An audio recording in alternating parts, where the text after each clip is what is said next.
Welcome to today's presentation. We continue with generating business ideas, but this time we're looking at part 4. I am your presenter, TUTOR MARSTON.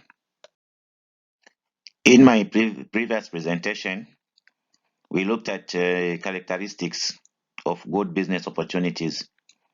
So now today we'll be looking at how we can identify and assess these business opportunities. So we'll look at the introduction once again, and then we'll look at identifying and assessing business opportunities. As I have always said, generating business ideas and identifying business opportunities is the main feature of entrepreneurship development. Therefore, as an entrepreneur, you need to know how to generate business ideas.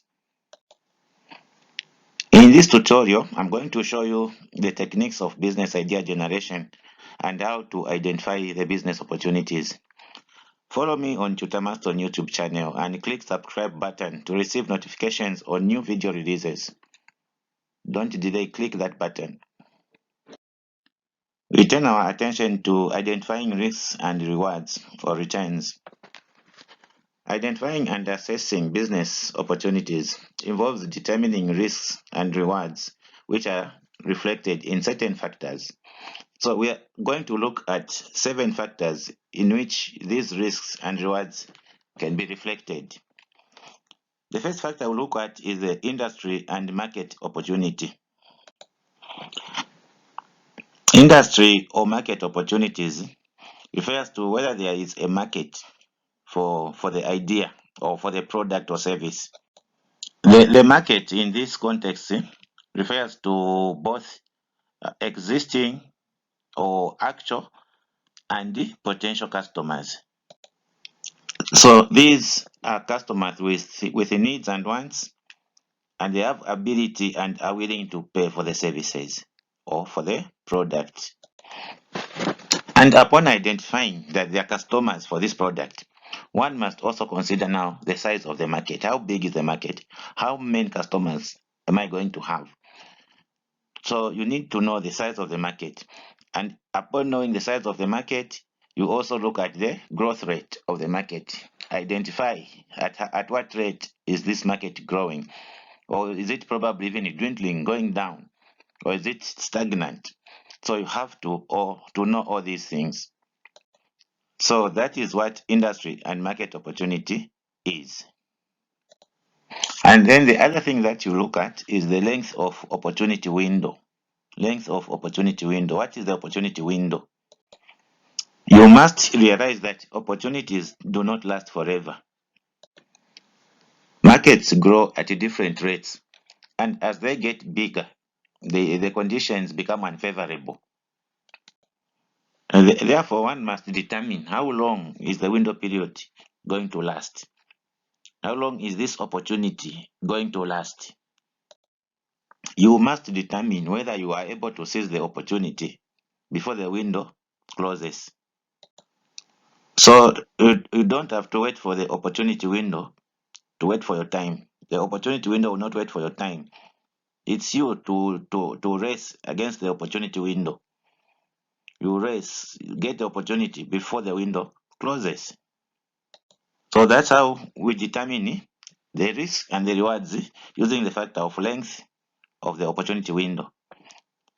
We now turn our attention to the other factor, personal goals and competencies. Personal goals and competencies.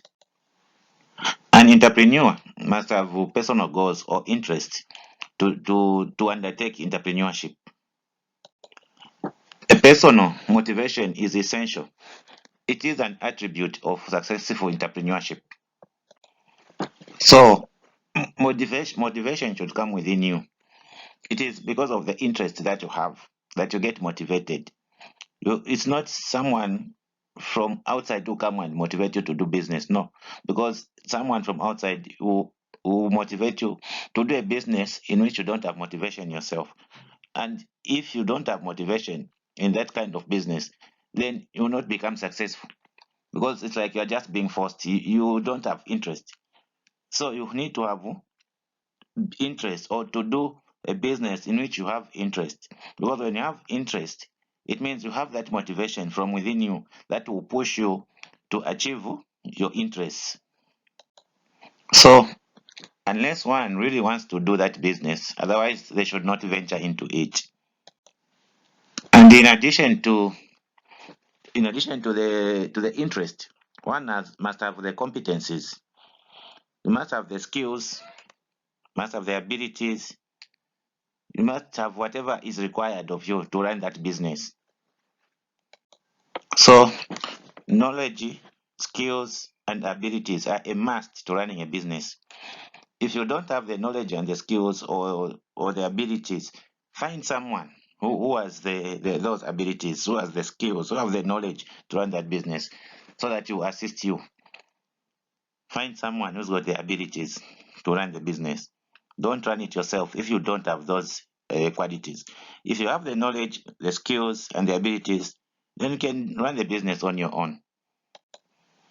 The other characteristic is management team. Management team.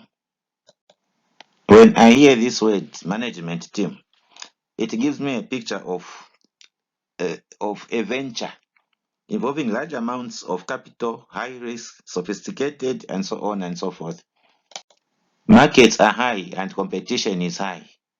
So such ventures, they need people to manage them. And this is the people we are calling the management team. The management team is usually the most important dimension determining attractiveness for big business ventures. So they are important to running big business. And the next characteristic we look at is competitive advantage. Competitive advantage. To succeed in business, you need to have competitive advantage over your competitors. You need to have competitive advantage over your competitors. Competitive advantage is something that gives you advantage over your competitor. What is it that gives you advantage over a competitor? So for a product to have a competitive advantage, it can be either it has a low cost of production, or it can be that it has a higher quality than for your competitor. Or there could be some other reasons why you may have a competitive advantage over your competitors. So for you to succeed, you must have the competitive advantage. So look at your product. What is it that you can that is better for people to go for it, unlike them going for competitors products? If you have a lower cost of production and your competitor has a higher cost of production, then it means that your product is going to be cheaper. You sell it at a cheaper price because you produced it at a cheaper cost, at a lower cost, and your competitors want to make profit because they produce their products at a higher cost. So even their selling price will be high, yours will be lower. So you have a competitive advantage due to cost of production. And I mentioned the quality. The quality, if you are making a product that is better than your competitor's product, then definitely you're going to have customers because they will just choose your quality over your competitors.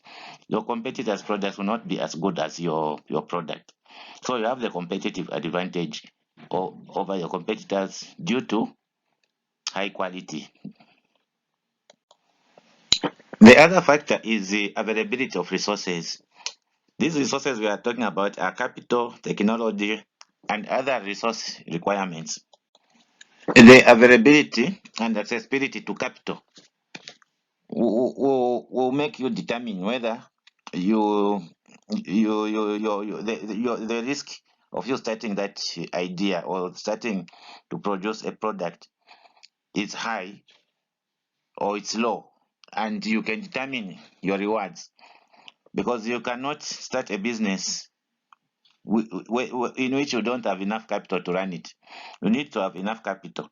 So you have to look at the capital. Do you have enough capital to run the business venture? Do you have enough capital to produce this product? Do you have enough capital to run this service? So if not, then you cannot enter into that business because it will just be risky. You don't have enough money to produce the goods, and you go into it, then you just end up losing it. And the other part of the resources is the technology. You have to check yourself in terms of technology. Do you have the technical know-how? Do you have the required technology? So you must have the required machines to produce a product that you want. You need to have the technical know-how, the knowledge on how to use that technology. If you don't have that, do you have people around that you can use who have the technical knowledge to use those machines? If not, then there is a risk of you starting to produce that goods or entering into that venture. So capital, technology, and other resources will determine whether one can pursue a certain opportunity and to what extent you can pursue that venture. And the seventh and last factor that we look at is the environment. The environment. The environment in which a business operates is very important. This could be a political environment or a social environment or any other, name it. It can all affect your business. Political environment is the biggest culprit in this case. Change of governments usually makes the confidence of investors go down. Frequent change of governments brings the instability in the political arena. Many policies will be changed within a short time. Whenever a new government comes in, they bring their own policies. So for the investor, that is not good because today they'll be given support. Another government comes in, the support will be withdrawn. So the frequent changes of government will bring this kind of the environment which the investor will not like, and as a result, the business may not thrive in this kind of environment. On this note, we come to the end of today's presentation. Follow me on MARSTON YouTube channel and click that subscribe button to receive notifications on new video releases. Click now.